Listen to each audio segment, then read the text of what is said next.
3 సంవత్సరాలుగా కూడా ఇరాన్లో జరుగుతున్న గొడవలు మనం చూస్తున్నాం. అంటే తరచుగా అంతర్యుద్ధం జరుగుతూనే ఉంది. ఒక బుర్కా వేసుకోలేదనో లేదా హిజాబ్ గురించనో ఇంకా దేని గురించనో ఏదో రకంగా గొడవలు జరుగుతూనే ఉన్నాయి కదా. బట్ వాటితో పోల్చుకుంటే ఇప్పుడు జరుగుతున్న యుద్ధం గురించి ఏమంటారు? అంటే అంతకంటే ఎక్కువగా జరుగుతున్నాయి ఎప్పుడు మిసైల్స్ తో విరుచుకుపడుతున్నాయి అంటే అది ఇంటర్నల్ ఇదండి అప్రైజింగ్ అంటే ఇంటర్నల్ గా తిరుగుబాటు. ప్రజల్ని ఉక్కుపాదాల కింద అణిచేసి మేము ఒక సిద్ధాంతాన్ని పట్టి దేశాన్ని నడపాలనుకుంటున్నాము అని చెప్పి ప్రజల యొక్క స్వేచ్ఛలను పూర్తిగా హరించేసినప్పుడు వాళ్ళకి సంతోషం లేకుండా వాళ్ళకి ఒక జీవన విధానానికి అలవాటు పడనివ్వకుండా మేము చెప్పిన మార్గంలోనే మీరు జీవించాలి అని చెప్పి ఈ ఇస్లామిక్ రెజిమ్ ఏం చేసిందంటే అప్రెస్ చేయటమే వాళ్ళకి ఒక పందా అన్నమాట. కాబట్టి ఇక్కడ ఇరానియన్స్ లోపల అసంతృప్తి ఉంది. వాళ్ళ ఎకానమీ కూడా ఒక విధంగా చూస్తే షాడో ఎకానమీ. వాళ్ళ ఆయిల్ ని పూర్తిగా అమ్మింది ఎకానమీలోకి రాదు. అమ్మిన దాంట్లో మోస్ట్ ఆఫ్ ద మనీ ఈ ప్రాక్సీస్ కి ఫండింగ్ వెళ్ళిపోతుంది. అంటే ఇరాన్ ప్రజల యొక్క సొమ్ము ఎక్కడికి వెళ్తుందంటే ఈ టెర్రర్ సంస్థలకు వెళ్ళిపోతుంది. వెళ్ళిపోతున్న ప్రజలు తిరిగి ప్రశ్నించడానికి ప్రయత్నం చేస్తుంటే వాళ్ళని అణిచేసి ఇప్పుడు ప్రశాంత్ గారు మెన్షన్ చేశారు, ఎవిన్ అనేటువంటి జైల్లో ఈ తిరుగుబాటు చేసేటువంటి యాక్టివిస్టులు గాని లేదా ఎకానమిస్టులు గాని ఆ దేశం మేలు కోరుకునే వాళ్ళందరినీ కూడా అందులో పెట్టి బంధించేశారు. ఈ విధంగా రెజిమ్ ఏం చేసిందంటే ఒక ఉక్కు పిడికిల్లాగా ప్రజల్ని, మీడియాని, అలాగే ఐఆర్జీసీ వీళ్ళందరినీ కూడా పెట్టుకుని ప్రాపగాండా మిషన్ ఎప్పుడు కూడా ఆ మీడియా ఛానల్స్ నిరంతరం ఐఆర్జీసీ తరపునే ప్రాపగాండా చేయాలి. సో ఇలా ప్రాపగాండా మిషన్ ద్వారా వాళ్ళందరినీ కంట్రోల్లో పెట్టి ఉంచారు. కానీ ఇప్పుడు ఆ బుడగ బ్లాస్ట్ అయిపోయింది. ఇప్పుడు ప్రజల్లో మేల్కొల్పు వచ్చింది. మరి రజ్వీ పెహ్లావి అనేటువంటి ఆయన మరలా తిరిగి రావాలని చెప్పి ఆయన ఇప్పుడే పిలిపించాడు.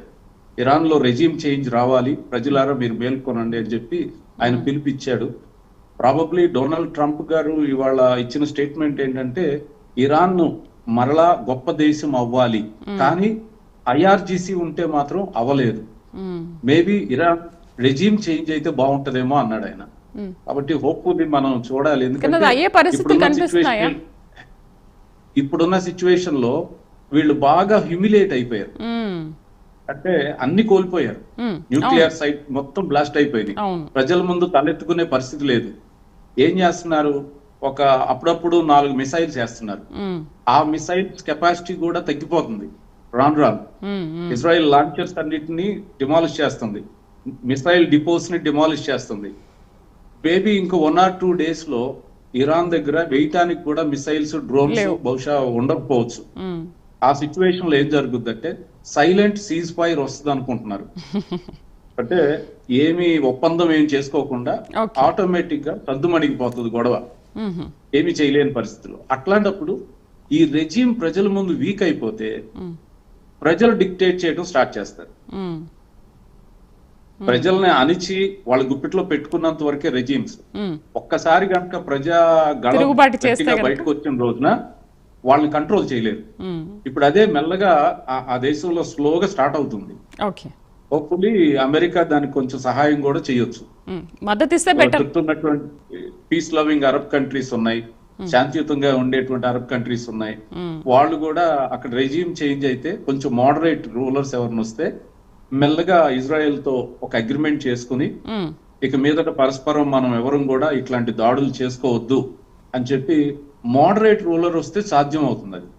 సో ఇప్పుడు ఉన్నటువంటి అనలిస్టులు లేదా ఇప్పుడు వస్తున్న న్యూస్ ఏంటంటే హమాస్ తో కూడా మెల్లగా వన్స్ ఇరాన్ తో ఒక అగ్రిమెంట్ వస్తే నెక్స్ట్ హమాస్ తో కూడా ఒక అగ్రిమెంట్ అవుతుంది అనే ఒక ఎక్స్పెక్టేషన్ ఉంది. ఓకే ప్రశాంత్ గారు, ఇరాన్ లో జరుగుతున్న అంటే ఇరాన్ లో నాయకత్వం మార్పు జరగాలి అని చెప్తున్నారు. డేవిడ్ గారు కూడా అదే మాట్లాడారు.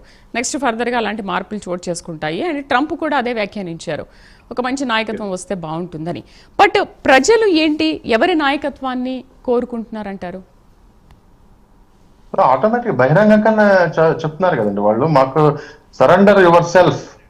మిలిటరీ వాళ్ళని, ఐఆర్జీసీ వాళ్ళని వాళ్ళు డైరెక్ట్ గా ప్రజలు అడుగుతున్నారు, మీరు మిమ్మల్ని మీరు సరెండర్ చేసుకోండి, మమ్మల్ని కాపాడండి అని చెప్పి